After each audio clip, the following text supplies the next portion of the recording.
Good morning class. आज हम लोग बात करेंगे एप्लीकेशन ऑफ डेरिवेटिव की। एप्लीकेशन ऑफ डेरिवेटिव की हेल्प से हम लोग आज देखेंगे किसी भी नॉर्मल और टेंजेंट की इक्वेशन को कैसे फाइंड आउट करते हैं। सपोज क्या लिखेंगे, एप्लीकेशन ऑफ डेरिवेटिव।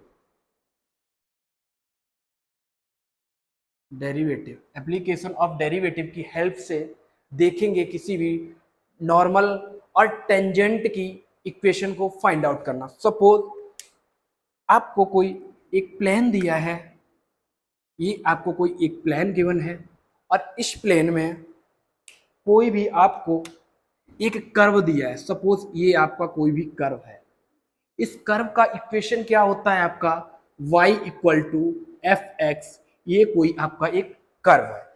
अब इस कर्व में कोई भी इसकी एक क्या करोगे, एक टेंजेंट ड्रॉ करोगे। इसकी टेंजेंट, अगर इसकी टेंजेंट ड्रॉ कर दी जाए, सपोज इसकी ये कोई टेंजेंट हमने ड्रॉ कर दिया है, ये कोई टेंजेंट ड्रॉ कर दिया। अगर इसको टेंजेंट जो कर्व से इस टच होके पास होती है तो उसको हम क्या बोलते हैं, टेंजेंट।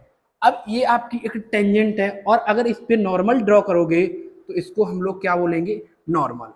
तो इसको क्या लिखेंगे, टेंजेंट। और ये आपका क्या होगा, नॉर्मल। ये आपका टेंजेंट और ये नॉर्मल।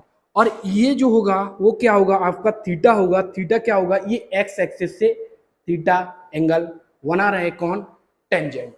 अब बात करेंगे यहाँ पे कोई एक पॉइंट होगा। सपोज ये कोई पॉइंट P है, जो पॉइंट क्या है, एक्स नोट और वाई नोट आपका क्या गिवन है, पॉइंट। अगर आपका ये पॉइंट दिया है तो पॉइंट से हमें क्या लिखना है, इस पॉइंट से पास होके ये टेंजेंट की इक्वेशन और ये कर्व की इक्वेशन, वो सॉरी इसके नॉर्मल की इक्वेशन को फाइंड आउट करना है। तो अगर हम लिखेंगे यहाँ पे, suppose let y equal to f x is a curve. जो y equal to f x एक आपका कर्व है, इस पे कर्व पे पॉइंट P आपको गिवन है, एक्स नोट और वाई नोट।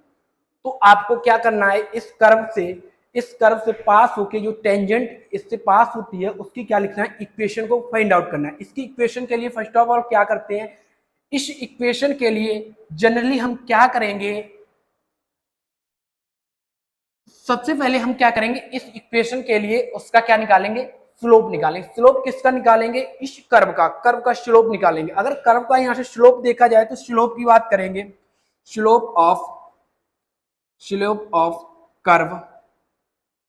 कर्व की स्लोप कैसे निकालते हैं, स्लोप क्या होता है, जो आपका dy अपॉन dx, ये किसके इक्वल होता है, आपके कर्व की क्या होती है, ये स्लोप होती है। इसको हम क्या बोलते हैं, स्लोप।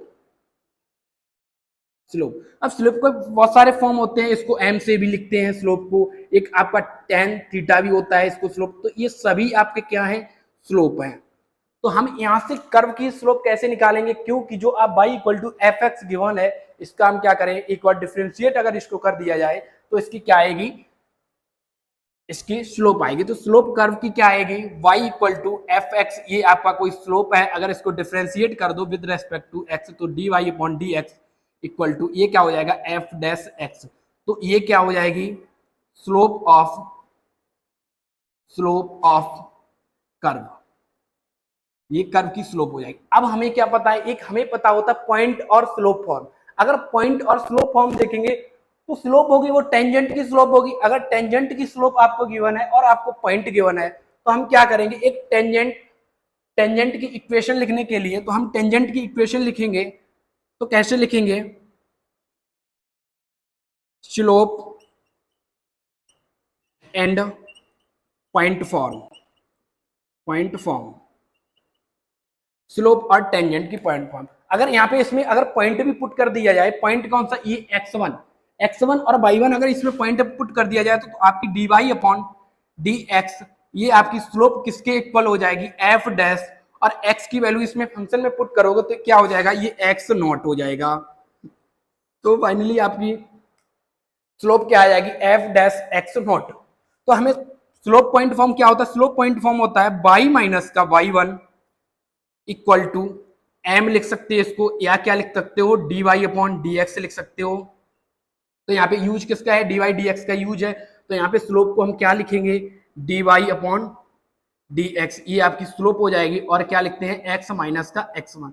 अब अगर यहाँ पे x1 और y1 ये क्या है, आपके पॉइंट है x नॉट और y नॉट, तो वही पुट कर देंगे इसमें। तो पुट करने पे आपको क्या मिलेगा, y माइनस का y1 की जगह पे क्या पॉइंट है, y नॉट इक्वल टू आपका dy अपॉन dx क्या गिवन है, f dash x not given है। और इसको क्या लिखोगे, x माइनस का x नॉट। तो फाइनली जो ये इक्वेशन आएगी तो इसको हम क्या बोलेंगे, दिस इज